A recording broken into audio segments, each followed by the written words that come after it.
Hey Flosstube, I'm Michelle from Michelle's Romantic Tangle, and it is Tuesday, March 31st, 2020, and Ichabod is still on the porch this morning.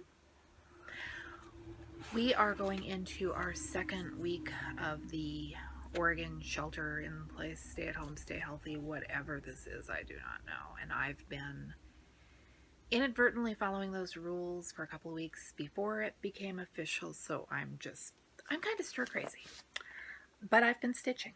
I started House of Roses. I am in love. Look at this.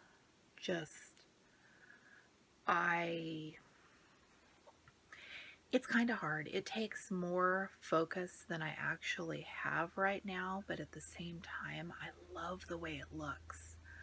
I don't know what this red Ada is. It's 14 count and it's red, and that is what I know. I think it came from a estate sale or thrift store. It has to have, because it was hooked with a little plastic hang tag to another piece of red Ada that was a super bright Christmas red. Look how deep and pretty that is. And when I started this, I pulled the white floss I had been using for Welcome to Camp Crystal Lake. There's like half a skein.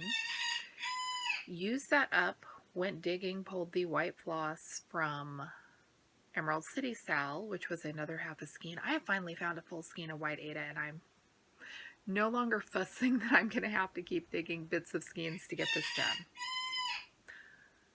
Free pattern from that designer whose name I can't pronounce. I will post a link to it in the description.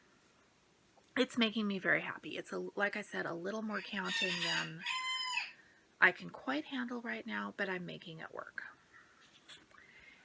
And I'm still working on a Caledonian Sky. I know it looks like a train wreck. It is the weirdest thing to be stitching, and I did break down and grid just this corner here because there's a tree, and the tree is all modelly, and there is no way I could count that without grid lines. So when I feel fiddly, I work on the tree and the things that need counting, and when I am just needing busy work to keep my hands busy, I fill in the big solid blocks of color. This thing is it's a busy work project. And this is not the type of project I love, but for the current situation, it is working. It is making me happy. I have not picked up my knitting at all since probably before my last Flosstube update. I don't want to. I'm having a real issue with motivation right now, to the point where reaching 6 inches beside me to pick up the project seems like a lot. So I'm doing what I'm doing and not beating myself up over it, because why? Calico, after my last video when I said I was overwhelmed by the blended colors on my paint by number, sent me a super encouraging message. I got it out. I worked on it. This is supposedly a thing. There are 2 different shades of brown here. I spent an hour one morning just filling in bits of brown, and if you get it at the right angle, you can kind of almost see that there's a boat there. And that's what it's supposed to someday look like. I don't understand how these are going to come together, but that's okay. Like I said before, if I mess it up, it was only a $4 kit. And my train of thought just left me. So I appreciate so much that Calico gave me what I'm thinking of as a friendly push in a creative direction, because I need a push right now. It came at the perfect time, and I had fun painting on that, and maybe tonight I'll paint on it some more. Maybe I'll work on House of Roses. Maybe I will pull out my knitting and figure out those decreases. Whatever I do, I'm fine with it.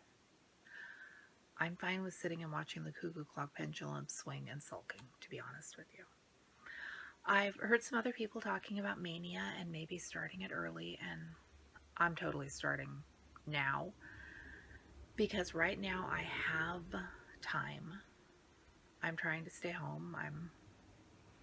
Unfortunately, when you have to buy groceries and have to take clothes to the laundromat, staying home is not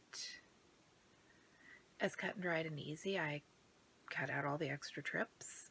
but there are still places I have to go. My oldest son just got a job earlier this week. He is an essential worker, so I'm ferrying him back and forth, and I knew it was coming. I am totally fine with it. It's a little frustrating that because of the hours he is working and the special hours the grocery stores have, there's no possible way to bundle any of this into one trip instead of 3 trips. So that part I'm not loving. But I am going, when I'm home, because there's still a whole lot of home, I'm going to start the projects I had planned for Maynia. I have still a whole stack of Be Well and Stitch projects I want to start. Is anyone using a hashtag for this early Maynia? Because if there's a hashtag out there, let me know. I will use it. And other super, super happy news today. One of my favorite writers, Larissa Reinhardt, has a series. It's the Maisie... I've just totally forgot the name of her series. It's the Maisie Albright Mysteries. And she has a new book coming out. And I read her books in one sitting, and then I wait impatiently for the next book to come out because they are so much fun. Maisie Albright was the fictional character. She was a child star, and she was in a series, Julia Pinkerton Private Eye, and as a teenager, when she was younger, she was in a series called Kung Fu Kate. And she ran into some trouble, and she's legally not allowed to work in Hollywood anymore, so she, as part of her probation, has to have she is interning as a private investigator with Nash, who is not totally on board with this. She's living in her hometown of Georgia, where her father... I'm not explaining this as well as it is, so just bear with me. Trust me, they are fun. Her father got rich making a line of deer pea scented camouflage.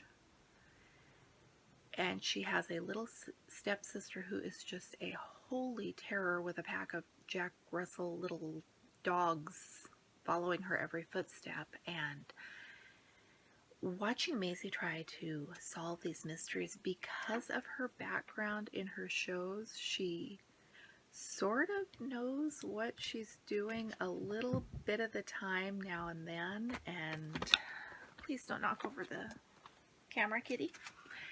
And at the same time, she's completely incompetent, but she has the best of intentions. And so I am super excited that I got an advanced review copy of 18 Caliber. I'm going to curl up with that this afternoon and read it. That's my big plan for the day. These are they are fun and they are lighthearted, and I laugh out loud at these. The first book in the series, 15 Minutes, is available free on Kindle right now. I don't know how long that will be for. I will put a link in the description below. Check the price before you click on it. If you're not into the whole Kindle ebook thing, you can read through the Kindle app on your phone. You don't need an e-reader. And I love these books. I am so happy about this. And full disclosure, Larissa has written guest posts for my blog. I have gushed about her books. She has sent me review copies. We are kind of friends in that online I gush about her books sort of way. I would never tell you to go read a book that wasn't a good book, because that would be stupid. So, but I have to disclose because the Federal Trade Commission decides that they're worried about these things. Of all the things that our government could worry about, that one blows my mind. So, thank you for watching. I am Michelle with Michelle's Romantic Tangle. I am staying home and stitching and trying to work up the enthusiasm to plug in my sewing machine so I can make some project bags, and trying to work up the enthusiasm to reach over to my project table and pick up my knitting, and enthusiasm is in very short supply right now. We are all healthy here and just kind of hanging in there and trying to be patient until our world gets back to normal. I'll see you soon.